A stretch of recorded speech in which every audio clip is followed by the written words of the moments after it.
Bismillahirrahmanirrahim. Assalamualaikum warahmatullahi wabarakatuh. Alhamdulillah, kali ini kita ketemu lagi dengan Pak Edi dari Mandemak, Madrasah Aliyah Negeri Demak. Untuk kali ini kita akan melanjutkan pembelajaran kita, melanjutkan materi tentang dinamika rotasi dan kesetimbangan. Untuk video kali ini kita akan membahas tentang momen inersia. Ini momen inersia. Sorry. Ini momen inersia ini kita. Apa itu momen inersia? Momen inersia adalah merupakan hasil kali antara massa partikel dengan kuadrat jarak terhadap poros rotasi.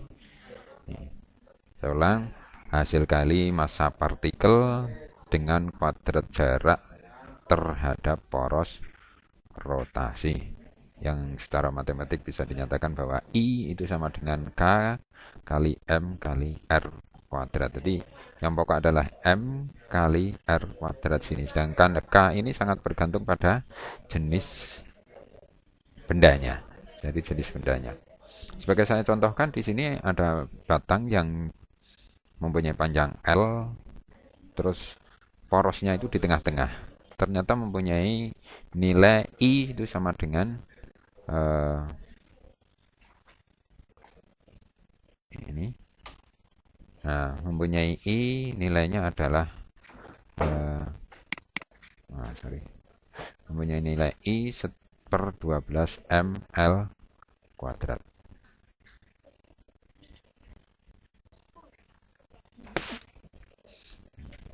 Nanti kalau batangnya ini dirubah, artinya misalnya porosnya dirubah, nanti juga akan nilai I-nya ini akan mengalami perubahan. Di K, nilai K-nya ini yang akan mengalami perubahan. Di I itu adalah momen inersia dengan satuan kilogram meter kuadrat. K itu adalah koefisien momen inersia, dengan M itu adalah massa partikel dalam satuan kilogram, dan R itu adalah jarak partikel ke poros. Terus momen inersia pada suatu poros itu yang memiliki lebih dari satu massa, yang terdiri dari distribusi massa, bisa dinyatakan dengan bahwa sigma I atau I-nya itu adalah sama dengan sigma MI RI kuadrat. Atau bisa dijabarkan bahwa misalnya ini ada 3 distribusi partikel massa, ada M1, M2, M3, yang massa masing-masing porosnya ada di sini. Ini maka M1 ini mempunyai jarak R1, terus M2 mempunyai jarak R2, sedangkan M3 ini mempunyai jarak R3 terhadap porosnya ini. Maka momen inersia di sini ini akan, momen inersia dari sistem ini tadi dengan poros di sini itu akan sama dengan M1 R1 kuadrat ditambah dengan M2 R2 kuadrat ditambah dengan M3 R3 kuadrat. Jadi ini penjabaran dari sigma MI RI kuadrat itu. Jadi dari sini bisa kita simpulkan bahwa momen inersia itu dipengaruhi oleh massa benda, berat benda ya, otomatisnya berat benda, terus bentuk benda. Bentuk benda itu mempengaruhi, terus letak sumbu putar. Seperti saya sampaikan tadi bahwa ketika porosnya ini dipindah ke pinggir, di ujung salah satu batang itu juga akan mengalami perubahan. Letak sumbu putar ini juga berpengaruh pada nilai dari momen inersia itu. Jika suatu benda memiliki poros rotasi yang tidak di ujung benda tersebut, artinya tidak di sini, maka kita bisa asumsikan bahwa benda itu terdiri dari 2 benda dengan nilai momen inersia dari masing-masingnya. Jadi kalau kayak gini ini tidak di ujung, maka kita bisa ambil satu benda pertama ada di sebelah sana, benda yang kedua ada di sebelah sini gitu. Seperti ini tadi. Nah, ini kan juga terdiri dari beberapa benda gitu. Jadi bisa diasumsikan seperti itu. Oke, lanjut. Nah, ini seperti saya sampaikan tadi, Ini sebuah batang yang momen yang porosnya itu di tengah itu adalah 1/12 ml kuadrat, sedangkan kalau di ujung menjadi setengah ml kuadrat. Ini setengah ml kuadrat ini. Nah, terus kalau porosnya itu di tengah-tengah ini, nah ke sana, yang sana mana I-nya adalah setengah mr kuadrat. R jari-jari. Kalau yang ini tadi adalah panjang batang. Ini panjang batang, bedakan ya. Terus ini ada silinder tebal yang berongga. Nah, silinder tebal berongga. Ini ada silinder tipis berongga. Nah, terus ada plat segitiga. Nilai dari apa? Momen inersianya. Ini ada bola pejal. Ini bola tipis berongga. Bedakan. Pejal itu artinya bagian dalamnya itu terisi semua. Jadi kalau misalnya bola pejal itu bisa diibaratkan seperti itu, bola tolak peluru atau kelereng, itu bola pejal. Ya, tolak peluru atau kelereng itu termasuk bola pejal. Sedangkan bola tipis berongga itu seperti ya bola pingpong, itu tipis di dalamnya berongga. Bola kaki itu juga termasuk, tapi bola kaki itu ada, ya bisa dikatakan ke sini lah, bola kaki. Jadi di dalamnya itu berongga. Terus hubungan antara momen gaya atau torsi dengan momen inersia itu dapat dinyatakan dengan bahwa tau itu sama dengan I kali alfa. Kalau dulu hukum kedua Newton itu terkait dengan gaya itu dinyatakan dengan F itu sama dengan M kali A. F sama dengan M kali A. Nah, ini sebenarnya identik. F itu identik dengan tau, M itu identik dengan I, sedangkan alfa itu identik dengan A. Sehingga F sama dengan M kali A, maka tau itu sama dengan I kali alfa. Itulah hubungan dari momen gaya atau torsi dengan momen inersia I. Itu. Jadi ini juga merupakan hukum kedua Newton untuk gerak rotasi. Oke, lanjut. Hukum kekekalan energi gerak rotasi.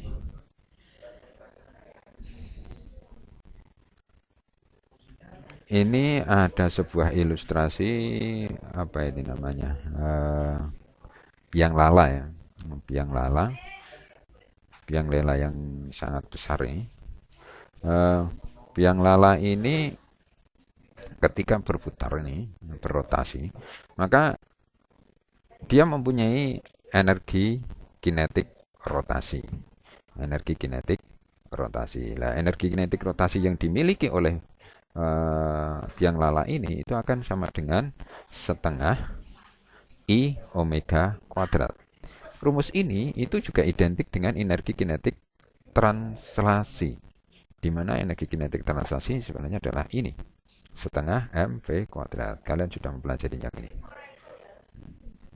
waktu kelas 10 tentang apa, energi dan usaha. Itu usaha dan energi, setengah mv kuadrat. Mirip kan? Ini energi kinetik rotasi. Tadi di depan juga sampaikan bahwa I itu identik dengan M. Maka omega atau kecepatan sudut itu identik dengan kecepatan linearnya V. Nah, sekarang kalau bendanya itu menggelinding. Benda menggelinding itu artinya benda itu selain dia bergerak rotasi, dia juga bergerak translasi. Nah, biang lala ini kan berrotasi, dia berada di sini saja. Nah, yang pindah itu hanya bagian-bagian di luarnya ini kan. Tapi dia porosnya tetap ada di sini. Tapi akan beda dengan ini. Ini dikatakan benda ini menggelinding. Karena selain dia berputar, itu dia akan pindah juga. Secara dia pindah. Jadi ini kan kalau didorong kan dia akan pindah ke sini. Nah, berarti dia mengalami dua gerak, yaitu gerak rotasi berputar dan juga gerak translasi bergerak ke sana.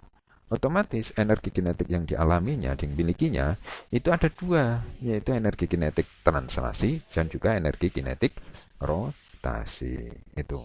Jadi benda yang menggelinding, misalnya bola kamu gelindingkan gitu, maka dia memiliki dua energi kinetik, yaitu energi kinetik translasi dan energi kinetik rotasi, yang masing-masing untuk energi kinetik translasinya adalah setengah mv kuadrat, sedangkan untuk energi kinetik rotasinya adalah setengah I omega kuadrat. Dengan I itu adalah momen inersia, omega itu adalah kecepatan sudut. Kalau yang ini M itu adalah massa, V adalah kecepatan translasinya. Oke. Nah, ini ada contoh, misalnya sebuah bola pejal dengan massa 2 kg dan jari-jarinya itu adalah 10 cm. 10 cm yang awalnya ditahan dan kemudian menggelinding pada bidang miring 3,5 meter licin dengan kemiringan 37 derajat. Berapa kecepatan bola ketika sampai di bawah?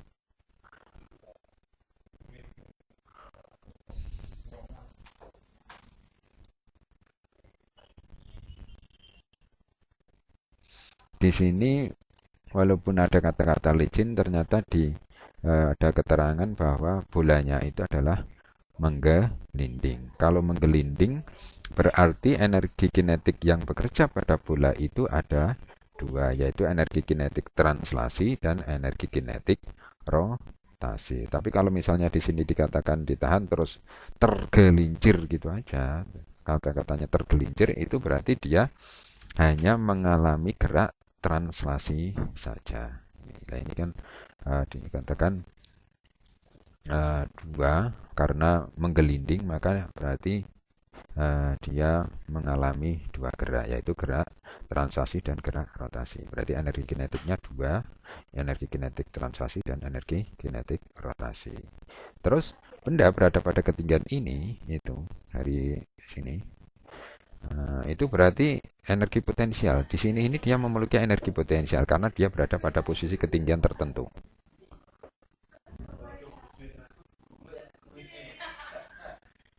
Nah, biar kelihatan ya.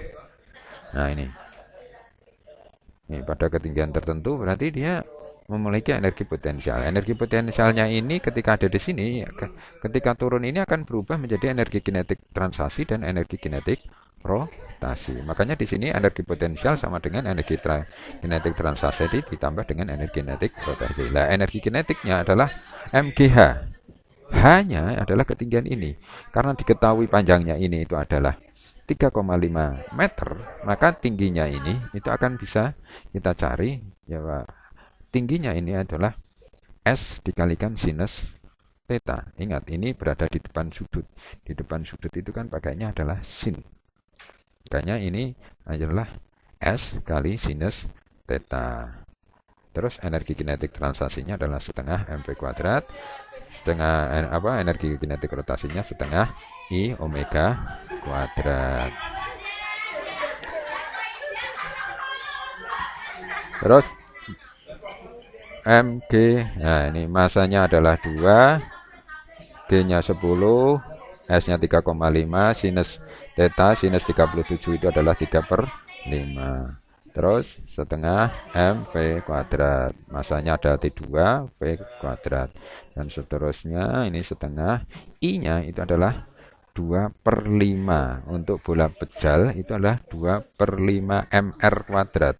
Jadi 2/5, M-nya adalah 2, R kuadrat. Sedangkan omega itu adalah ini. Omega adalah V per R kuadrat. Ini untuk bola pejal I-nya. Sehingga R kuadrat, ini R kuadrat bisa hilang. Sehingga menjadi ini. Nah, tinggal ini hasilnya adalah V kuadrat. Sedangkan yang ini tadi, suku yang ini tadi menghasilkan 2/5 V kuadrat. Sehingga menjadi 7/5 kuadrat.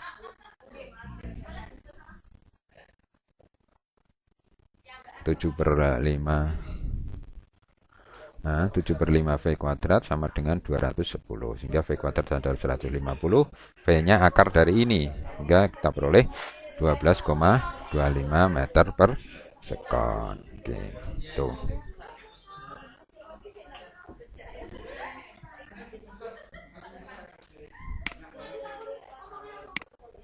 Oke, lanjut momentum sudut. Momentum sudut itu adalah momentum yang terjadi pada gerak rotasi. Jadi pada gerak rotasi L itu sama dengan I kali omega. Ya. Kalau dulu yang sudah kita pelajari momentum itu adalah P itu sama dengan M kali V. P sama dengan M kali V. Jadi ini identik dengan P momentum L. Nah, I itu identik dengan I itu identik dengan M, omega identik dengan V. Berarti L sama dengan I kali omega. Ini. Terus omega kita bisa rubah ini menjadi R kali V. Ini terjadi, kasus ini bisa terjadi pada seperti ini. Nah, ketika berputar itu berarti dia memiliki momentum sudut. Hukum kekekalan momentum sudut. Hukum kekekalan momentum sudut menjelaskan bahwa jika tidak ada resultan atau torsi luar yang bekerja pada sistem atau sigma tau-nya itu sama dengan 0, momentum sudut sistem adalah kekal. Jadi ini momentum sudut ketika dia berputar ke sana dengan tangan terentang dan dengan posisi tangan yang dilipat kayak gini, ini momentum sudutnya sama. Momentum sudutnya adalah sama. Secara naluri ini bergeraknya lebih lambat, ini akan lebih cepat. Tapi ini momen inersianya ini lebih kecil, lebih besar. Momen inersianya lebih besar, yang ini momen inersianya lebih kecil. Sehingga secara totalnya energi momentum sudutnya ini, posisi momentum sudut ini dengan momentum sudut yang posisi ini itu adalah sama.